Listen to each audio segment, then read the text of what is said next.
April 24, 1945.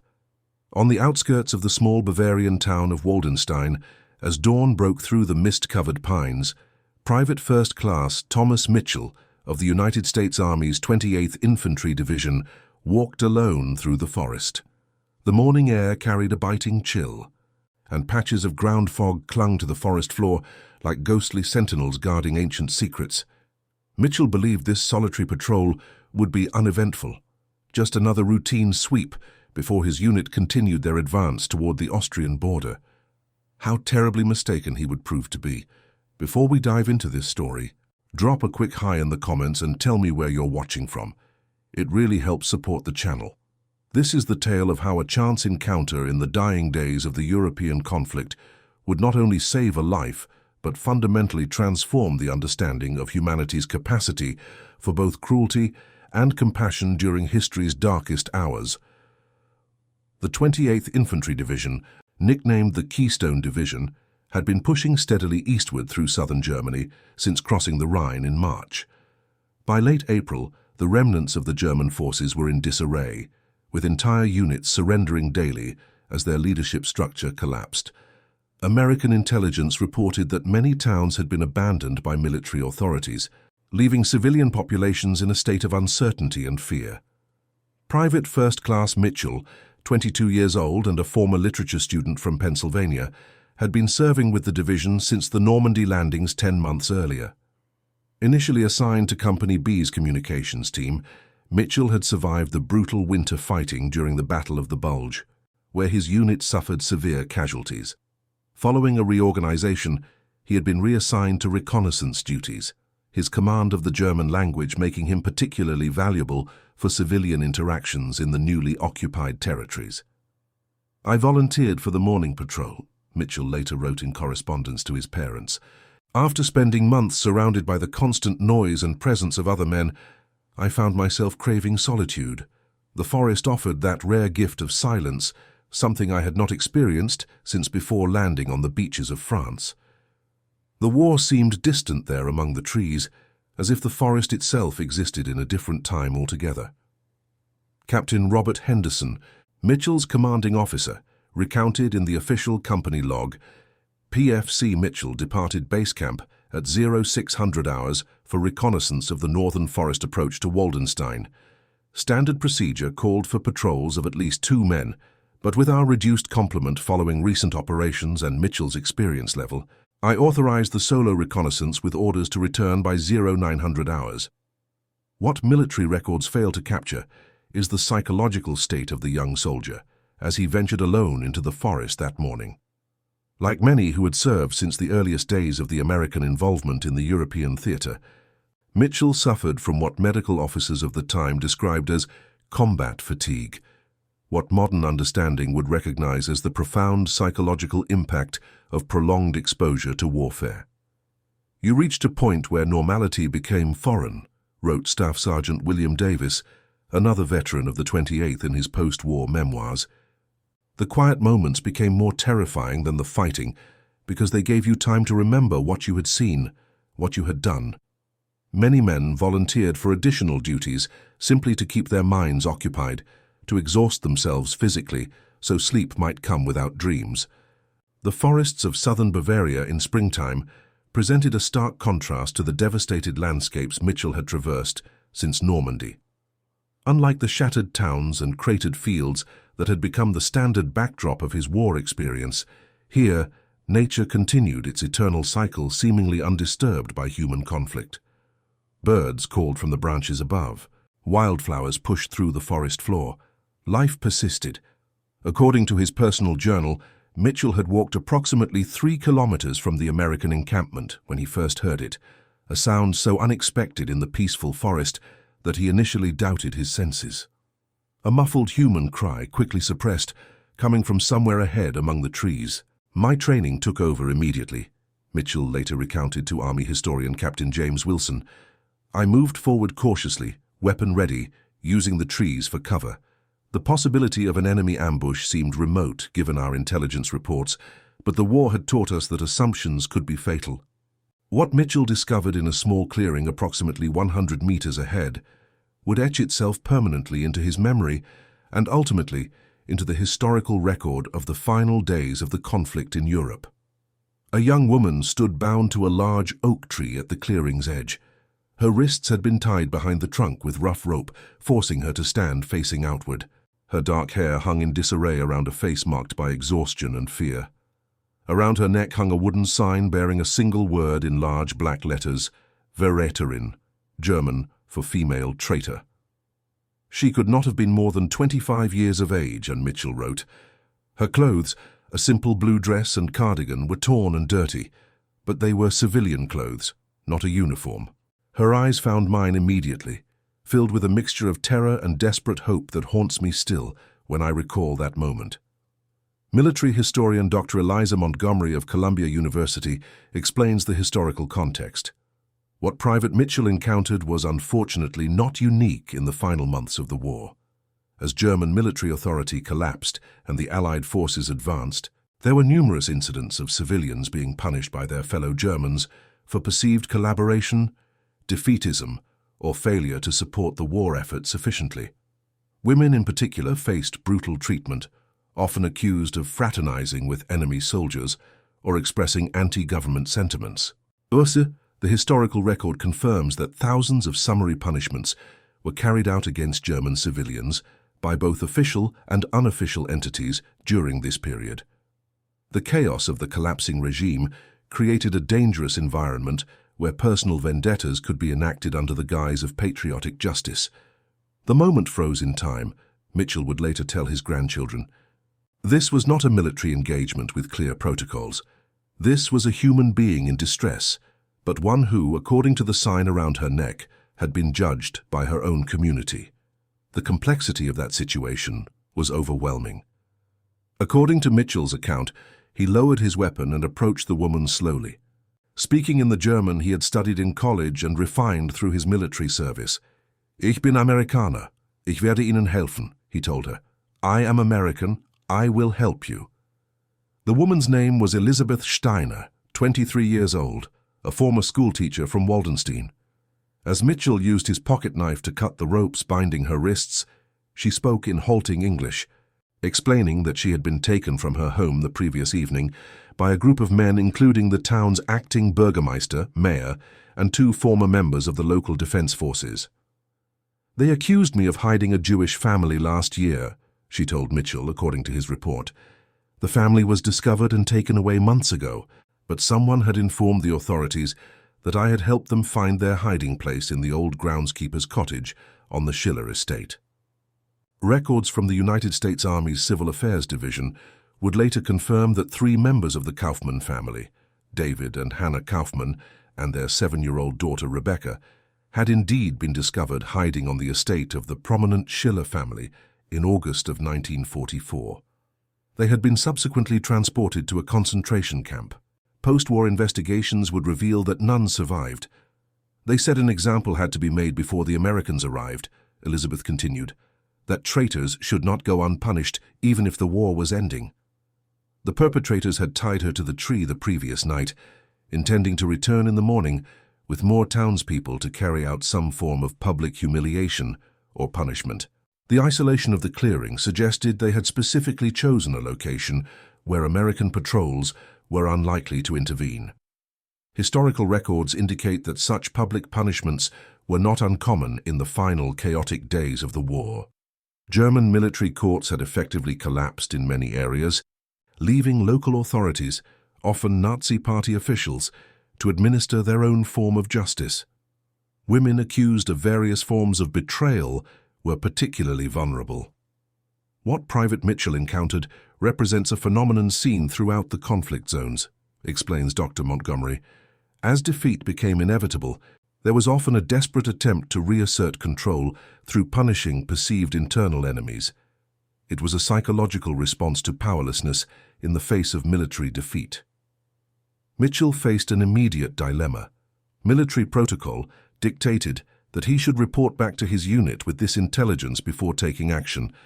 However, the woman's physical condition, she had been exposed to the elements overnight and showed signs of dehydration, suggested immediate intervention was necessary. "I made the decision based on humanitarian grounds," Mitchell stated in his official report. The civilian was in distress. No enemy forces were present, and there was clear evidence of mistreatment. After giving Elizabeth water from his canteen, Mitchell faced a secondary challenge. The American camp was 3 kilometers away, and Elizabeth was weakened from her ordeal. Additionally, returning through the town risked encountering those who had imprisoned her. She was terrified of returning through Waldenstein, Mitchell recorded. She believed the mayor and his associates would still be looking for her, and that other townspeople might join them now that morning had come. This assessment proved tactically sound. Unknown to Mitchell at the time, a subsequent patrol by American forces would discover a group of 8 civilians searching the forest edge closest to the town, armed with improvised weapons. When questioned, they claimed to be hunting for food, but their direction of travel suggested they were searching for Elizabeth's clearing. Mitchell made the decision to bring Elizabeth directly to the American camp by a circuitous route that avoided the main roads and the town itself. The journey, which would normally take less than an hour, stretched to nearly 3 as they navigated difficult terrain, while Mitchell supported the weakened woman. Captain Henderson's log records, PFC Mitchell returned to camp at 11:23 hours, accompanied by a German civilian female who showed signs of mistreatment.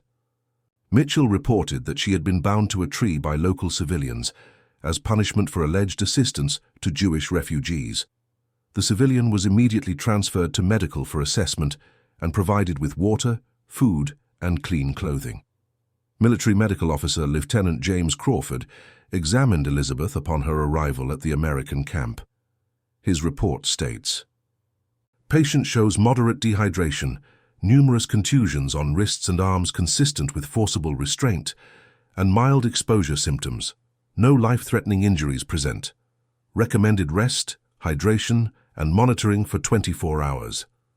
What happened next transformed what might have been merely an incident report into something far more significant.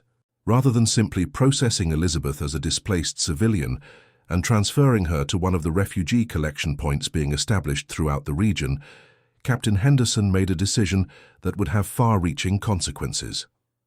After consulting with battalion headquarters, he authorized a detachment to return to Waldenstein to investigate the incident and locate those responsible.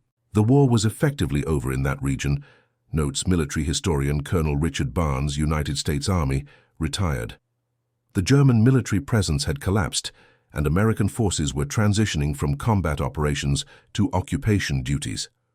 Captain Henderson's decision to actively investigate a civilian matter reflected the changing nature of the American military role in Germany. Lieutenant Michael Donovan led the patrol into Waldenstein, accompanied by Private Mitchell, to help with translation and identification of the perpetrators. The patrol consisted of 2 jeeps carrying a total of 8 soldiers.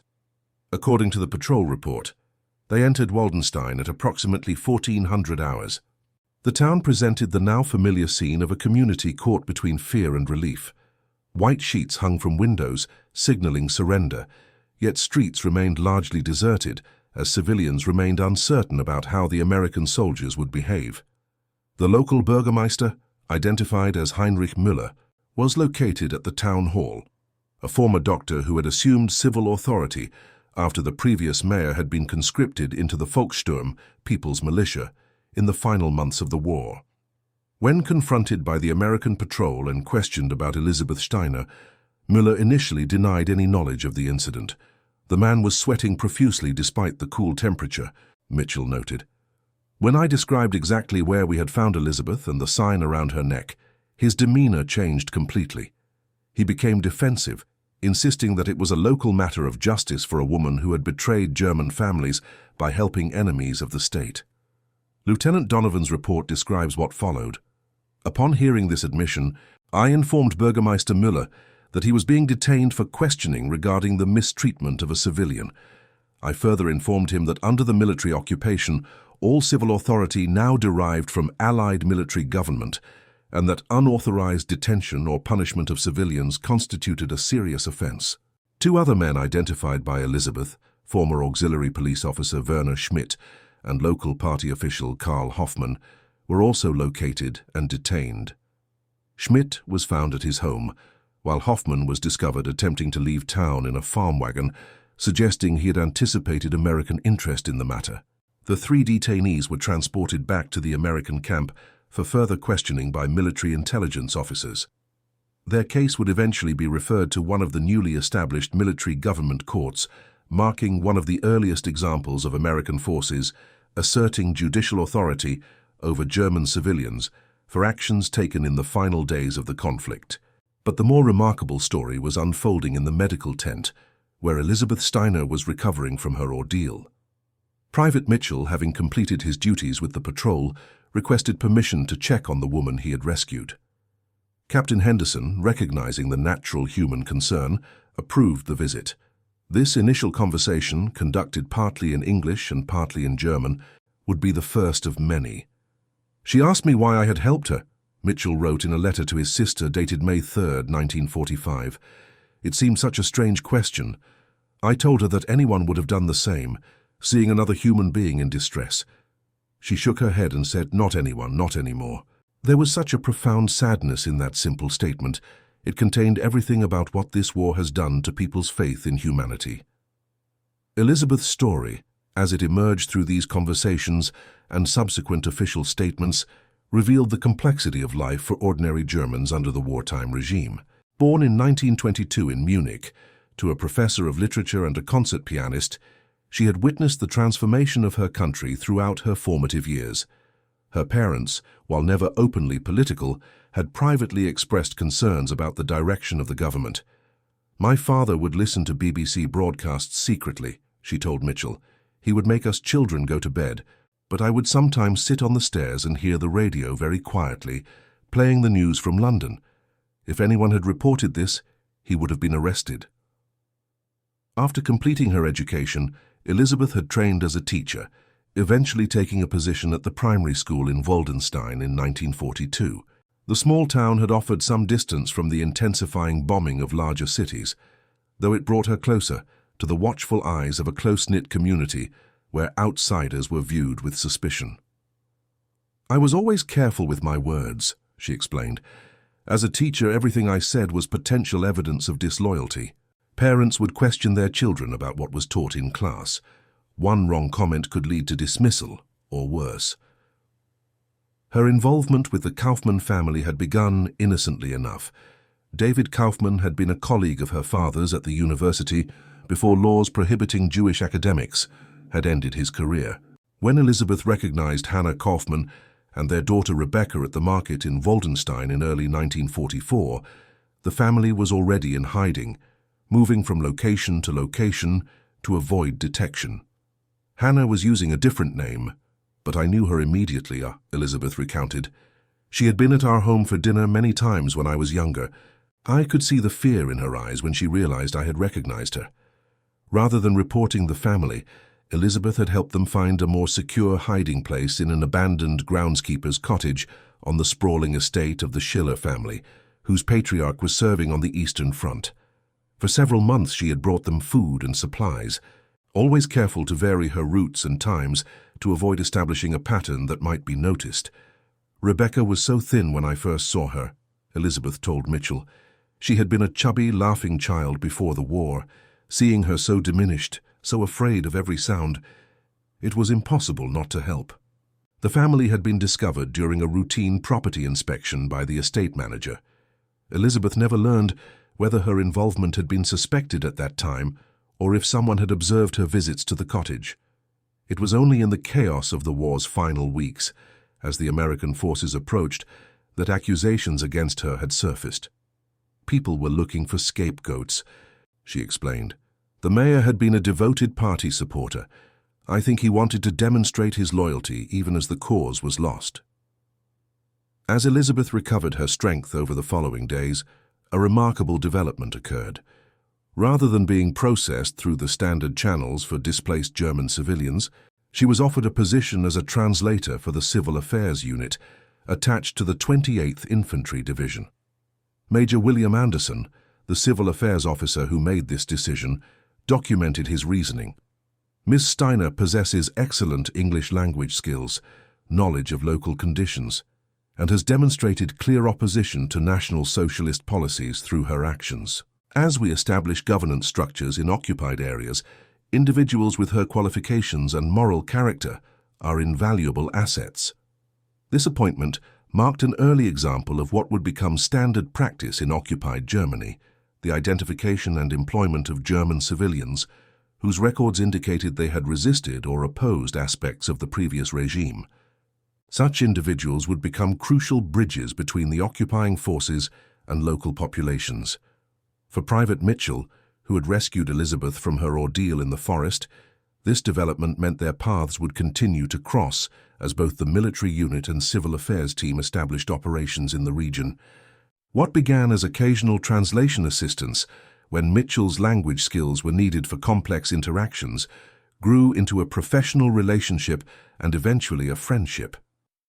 The transformation in Elizabeth herself was remarkable. Medical Officer Crawford noted in his follow-up evaluation, "The change in Miss Steiner's demeanor over 2 weeks is striking. Initial presentation showed signs of prolonged stress and acute trauma. Current assessment indicates significant improvement in both physical and psychological condition. Her engagement with the civil affairs mission appears to be providing therapeutic benefit through purposeful activity." As American forces consolidated their position and began the complex task of establishing military government in their occupation zone, Elizabeth's role expanded. Her knowledge of local officials, community structures, and which individuals had been most closely aligned with the previous regime proved invaluable. She assisted in identifying candidates for administrative positions who had not been deeply implicated in party activities. Lieutenant Colonel James Wilson, who arrived to establish a more permanent military government detachment in early May, wrote, "The local translator, Ms. Steiner, has provided exceptional service in helping navigate the complex social landscape of the region. Her personal experience as a victim of irregular justice in the final days of the conflict gives her unique insight into community dynamics." For Private Mitchell, watching Elizabeth's transformation from victim to valued contributor provided a profound lesson in human resilience.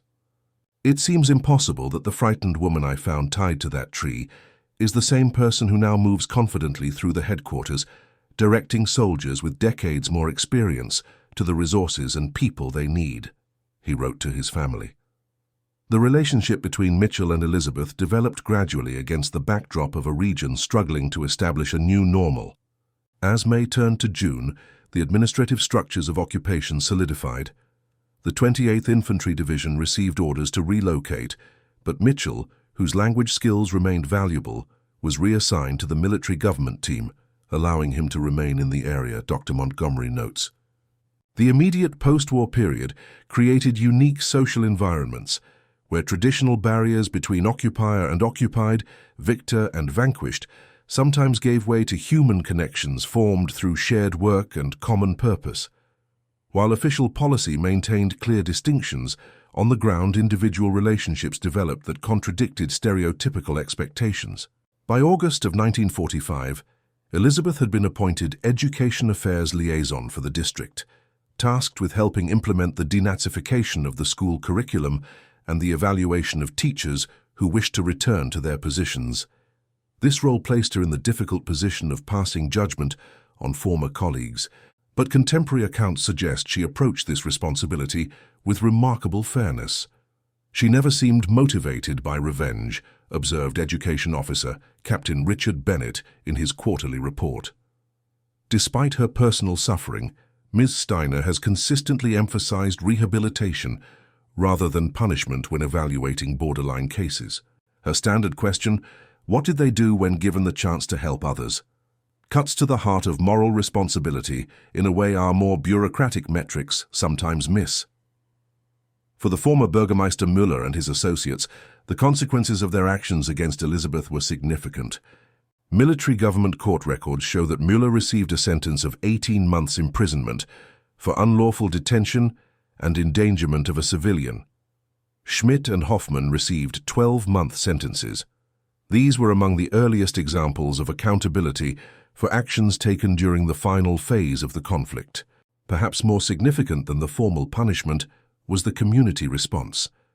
As details of Elizabeth's actions to help the Kaufmann family became known, along with the circumstances of her punishment, many residents of Waldenstein were forced to confront uncomfortable questions about their own behavior during the war years. There is a remarkable change in how Ms. Steiner is treated by locals, Mitchell observed in his personal journal. When we first brought her back to town, people would cross the street to avoid her. Now many stop to speak with her. Some apologize quietly for not intervening. Others simply acknowledge her with respect. It represents a small but significant shift in the community's moral reckoning. As 1945 drew to a close, the relationship between Private First Class Mitchell and Elizabeth Steiner faced its own challenge. Mitchell received orders to return to the United States as part of the gradual drawdown of American forces. His 20 months of overseas service made him eligible for early rotation home. The news should have brought nothing but joy, Mitchell later wrote. Home had been the dream sustaining us through the worst moments of the war. Yet I found myself with profoundly mixed emotions. In Elizabeth, I had found someone who understood both worlds I had inhabited, the American I had been, and the person the war had made me. What followed was unprecedented but not unique in the occupation period. Mitchell submitted a formal request to extend his overseas service, specifically requesting continued assignment to the military government detachment where he had been working.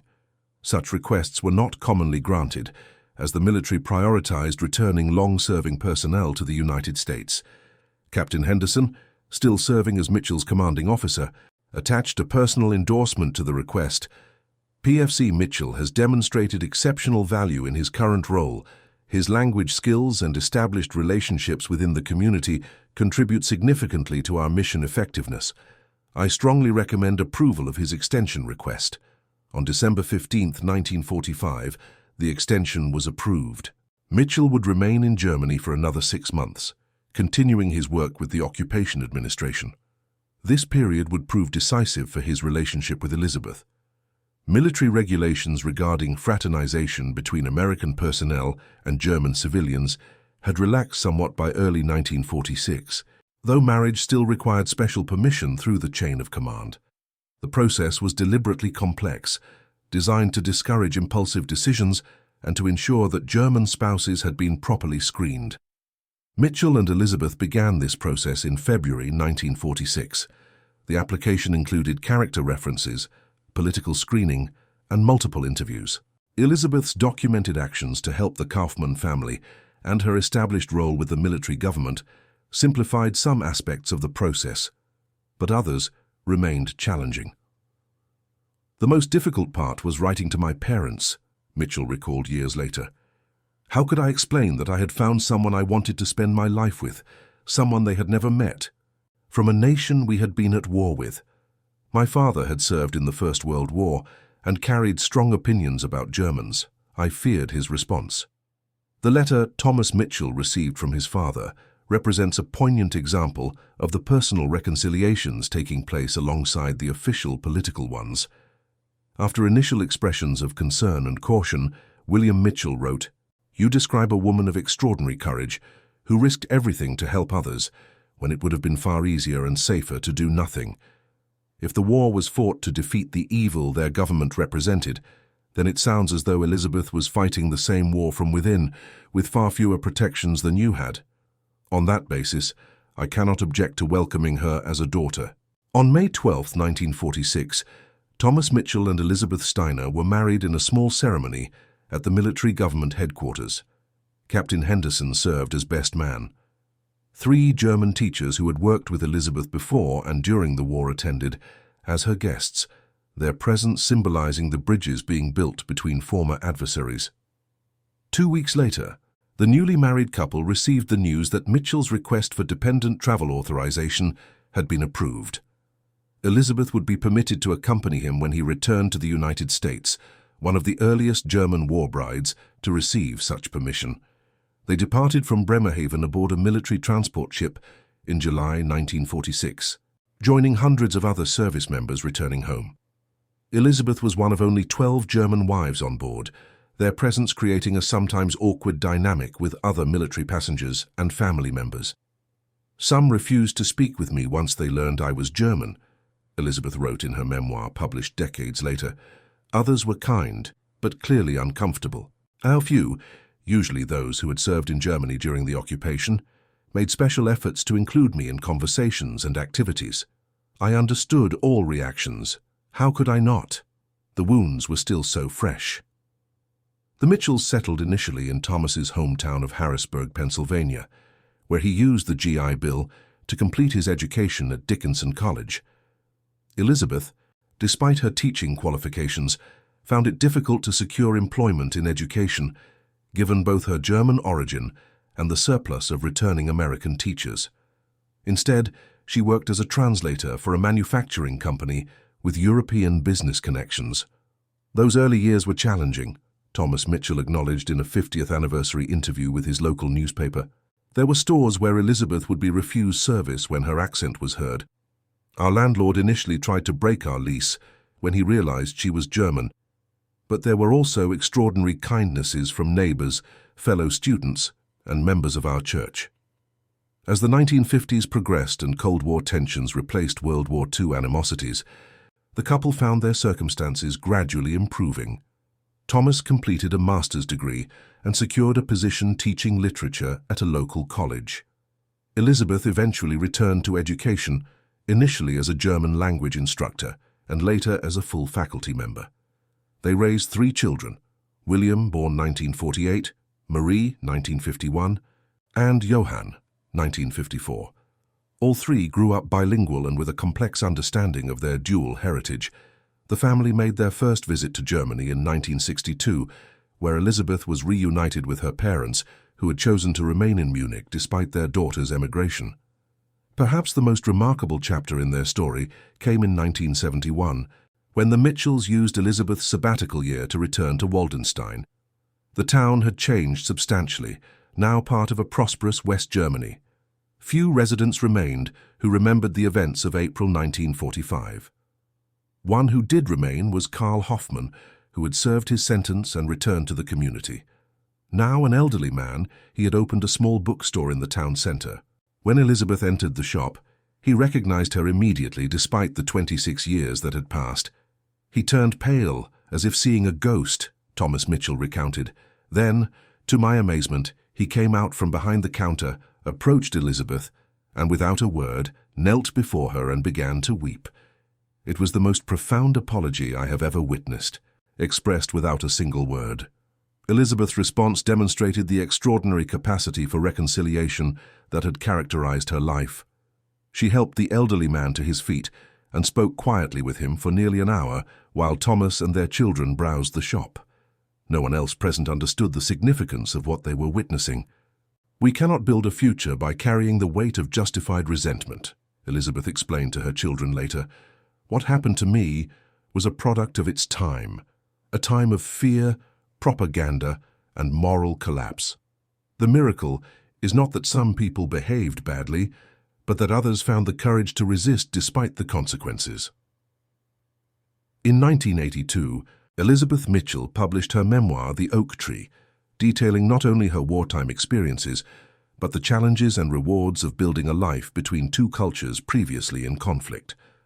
The book received critical acclaim for its nuanced exploration of reconciliation and its refusal to simplify complex human motivations during wartime.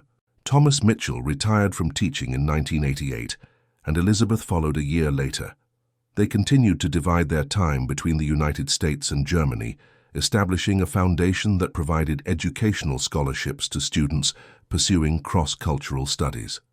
Their work was recognized by both American and German governments as an example of grassroots reconciliation.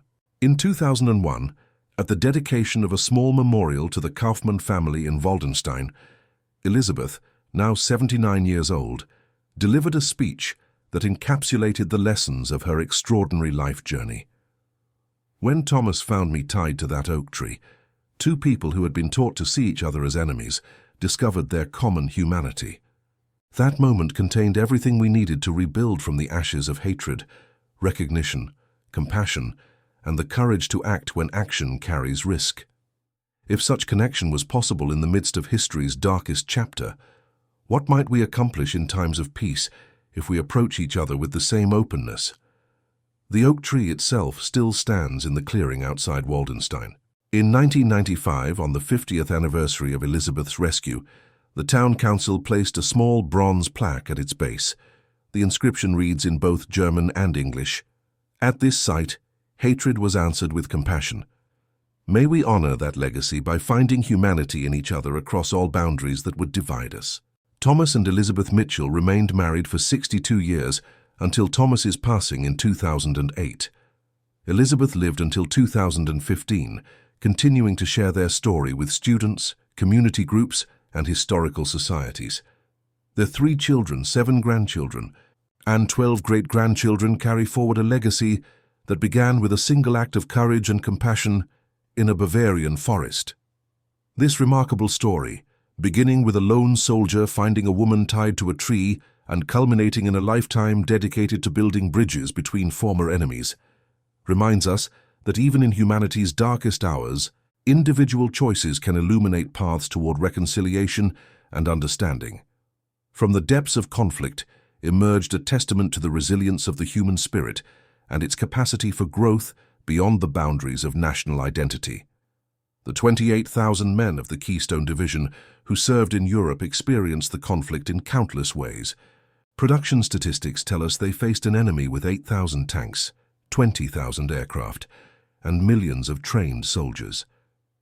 Yet for Private First Class Thomas Mitchell, the most consequential battle of his war was not fought with weapons, but with the simple moral courage to see the humanity in someone he had been trained to consider an enemy. And that concludes our story. If you made it this far, please share your thoughts in the comments. What part of this historical account surprised you most? Don't forget to subscribe for more untold stories from World War II, and check out the video on screen for another incredible tale from history. Until next time.